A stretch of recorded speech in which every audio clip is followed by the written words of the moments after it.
On a aussi enregistré face à cette campagne une réplique d'un proche de Barkat qui dit ceci: la coalition et les rivaux de Nir Barkat sont effrayés par ses chances de succès à la tête du Likoud, car il est le seul, d'après tous les sondages, qui peut permettre le retour de la droite au gouvernement.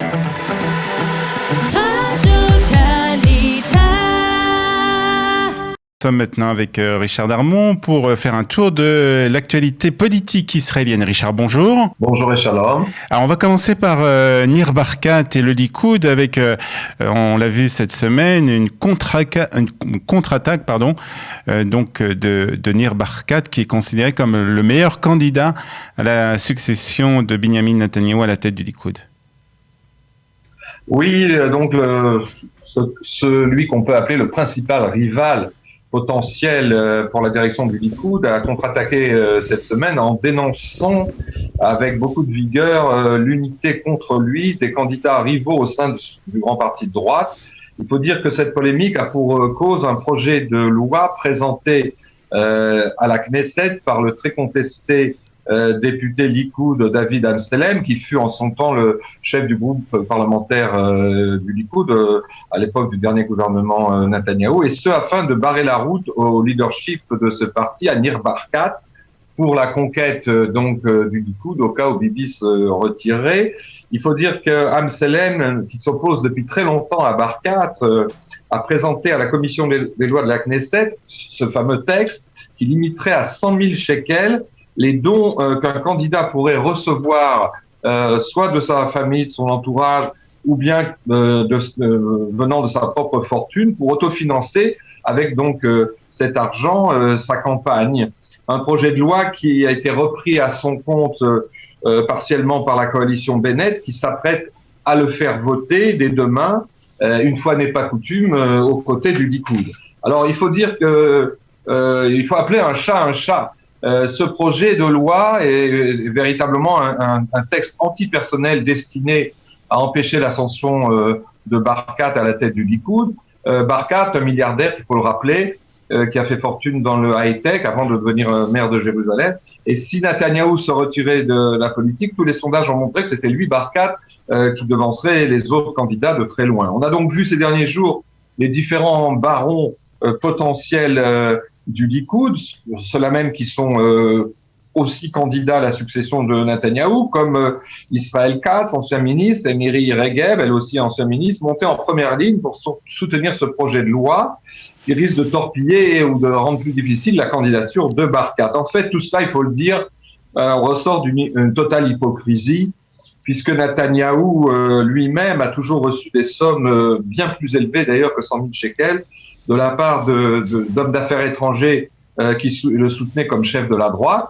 On a aussi enregistré face à cette campagne une réplique d'un proche de Barkat qui dit ceci: la coalition et les rivaux de Nir Barkat sont effrayés par ses chances de succès à la tête du Likoud, car il est le seul, d'après tous les sondages, qui peut permettre le retour de la droite au gouvernement et le retour du Likoud au pouvoir.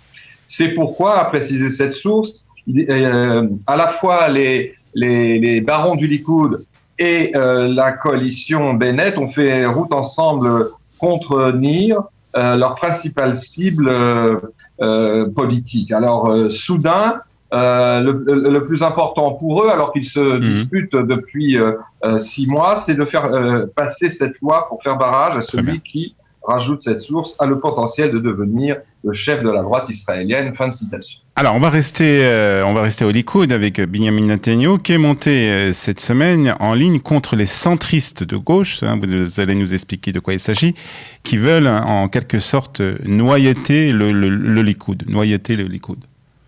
Oui, enfin, centristes de gauche, c'est plutôt des entristes. Ah, des entristes.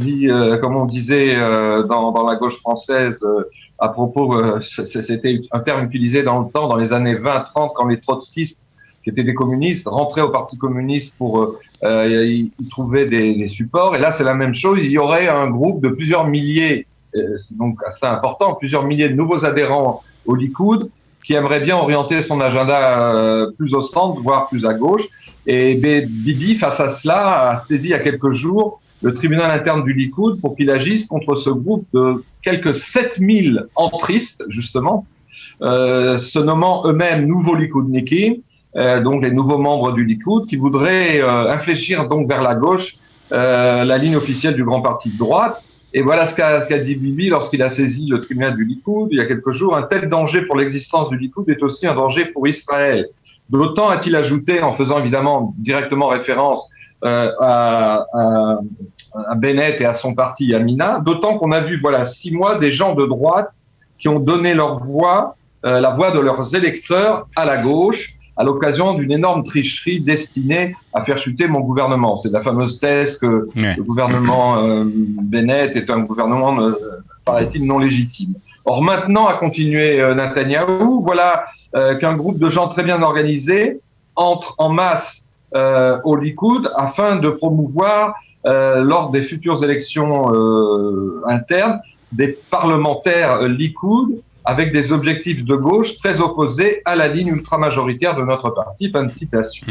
Alors, cette sortie de Netanyahou est motivée par le fait que aussi l'un de ses rivaux potentiels à la tête du parti, on en parlait à l'instant, notamment contre Nir Barkat, l'ex-ministre Israël Katz, qui dirige le secrétariat national du Likoud, a refusé il y a quelques jours de renvoyer ces milliers d'activistes en dehors des rangs du parti. Et précisons d'ailleurs, chose intéressante, qu'avant même que Bibi ne saisisse le tribunal du Likoud et ne procède à cette sortie-là contre les entristes, que cette cour, le tribunal donc du Likoud, avait refusé d'exclure en masse ces 7000 activistes en précisant qu'il fallait examiner leurs intentions cas par cas. 7000 dossiers devant le petit tribunal du Likoud, ce n'est pas du tout évident. Alors il faut dire que cette affaire est tout de même à suivre de près, car si elle se superpose au remous interne qu'on a signalé à l'instant sur la candidature de Nir Barkat pour la succession du Likoud, tout cela pourrait, si ce n'est faire éclater le Likoud, on n'en est pas là, du moins